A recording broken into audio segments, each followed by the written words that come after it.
Y la otra historia que se refleja en este desempeño es que habemos acuerdo y es un acuerdo histórico y es un acuerdo petrolero, un acuerdo que comenzó directamente a negociarse el jueves pasado entre los productores de petróleo del mundo, es decir, los países de la OPEP, los que no son de la OPEP, pero que tienen una relevancia importante en el mercado, y aquí estamos hablando de los países OPEP, por supuesto, Arabia Saudita, país no OPEP, Rusia, y también otros países como Canadá, como Estados Unidos, etcétera. En esta reunión, una reunión maratónica de jueves, de la que se esperaba surgiera pues un acuerdo de 10 millones de barriles para recortar crudo en un mercado al que le sobra petróleo. ¿Cuánto? Hay quienes hablan de al menos 17 millones de barriles que le sobran. Este es un acuerdo histórico por la magnitud del acuerdo también y porque hablamos de 9.700.000 barriles. Pero les digo que esta fue una novela y en esta novela el protagonista, pues sí, fue en México, un país productor que de hecho tiene una producción que no es de dos dígitos, como sus pares de Arabia Saudita, Estados Unidos o Rusia, pero el caso mexicano, el rechazo al recorte propuesto para México de 400.000 barriles, que después se redujo a 350.000 barriles, al final de día se supera y se supera por la intervención del presidente Trump proponiendo que Estados Unidos corte lo que México no quiere cortar. México prácticamente impone la cuota que propone la autoridad, 100.000 barriles de recorte, 100.000 barriles de crudo diarios. Al final del día, lo que subrayamos es, habemos acuerdo, 9,7 millones de barriles son los que se van a recortar en esa producción, el 23% de la producción de cada nación. Y yo le agradezco a Pablo Medina que nos acompañe esta mañana para hablar de lo que es la novela, pero también, Pablo, cuánto alivio le va a traer al precio, cuánto se va a estabilizar, y también a los países productores como Ecuador, que realmente están en situaciones muy frágiles por este tema. De acuerdo, muchas gracias por la invitación. ¿Cuánto se va a aliviar?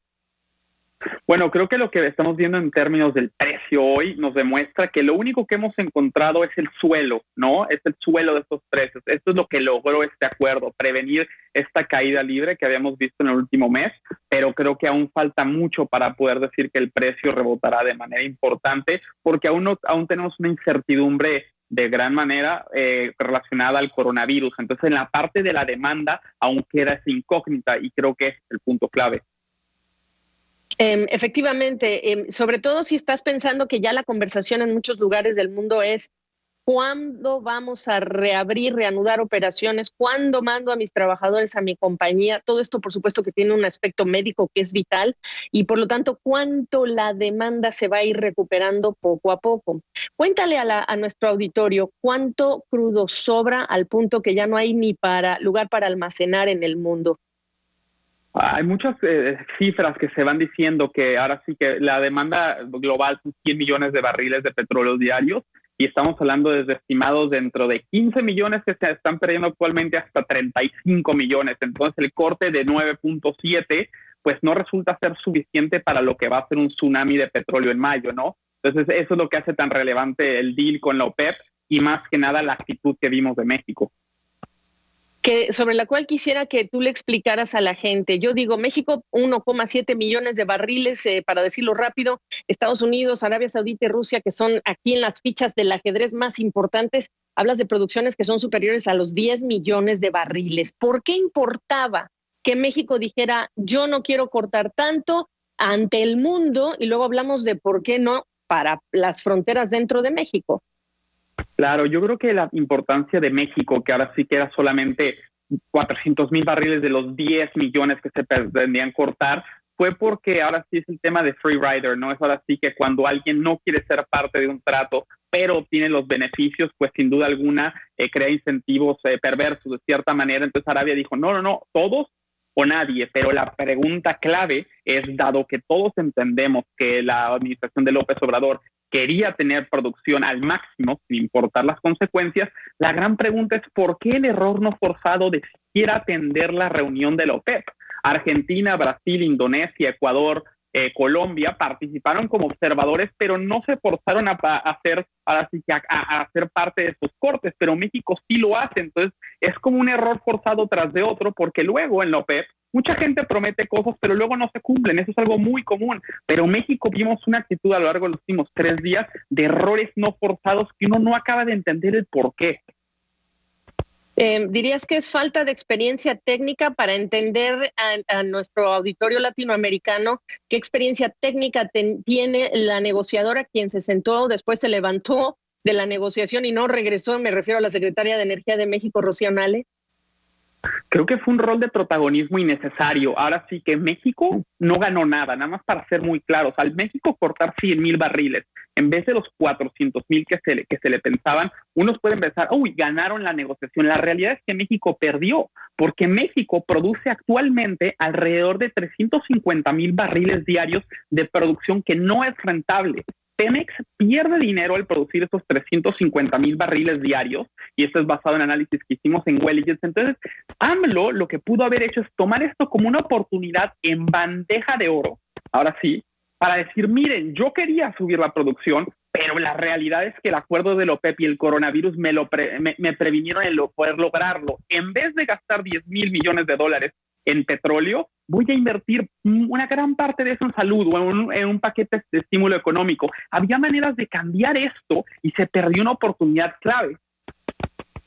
Entonces, ¿qué me dices del tuit del secretario de Relaciones Exteriores, Marcelo Ebrard, del domingo, diciendo muy buen trabajo, Rocío Nale, defender los intereses de México? La estrategia que diseñó el presidente López Obrador funcionó. Buena noticia, y 3 signos de exclamación, cuando la estrategia incluyó la ayuda de Estados Unidos.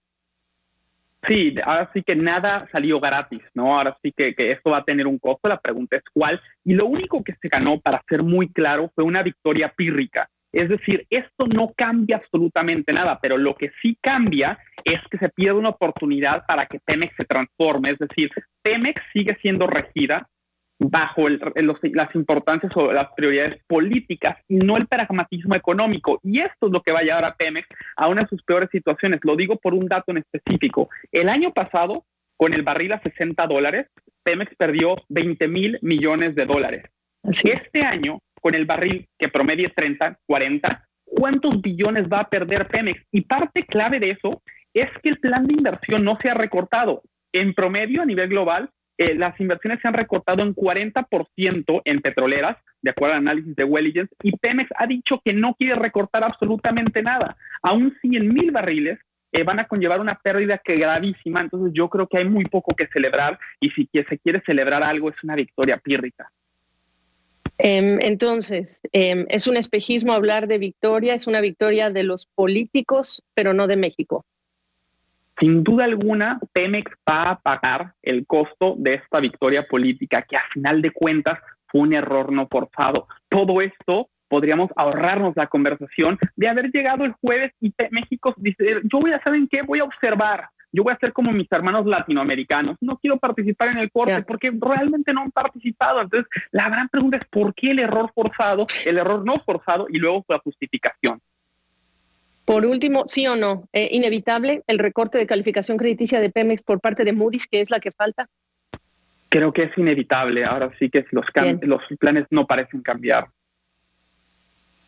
Pablo Medina, esta es una historia económica, es una historia humana, porque hablamos también de presupuestos para los estados, para la gente, para los afectados, incluso presupuestos para la salud, con todo ese dinero que no se da el tema de la salud, pero que sí se da en todo el tema de petróleo, refinerías y demás. Gracias por tu tiempo. Gracias a ustedes por acompañarnos. Yo soy Gabriela Frías. A lo largo del día tendremos otras noticias y actualizaciones, sí económicas, sí de los mercados, pero también lo que toca a la pandemia. Siga con nosotros.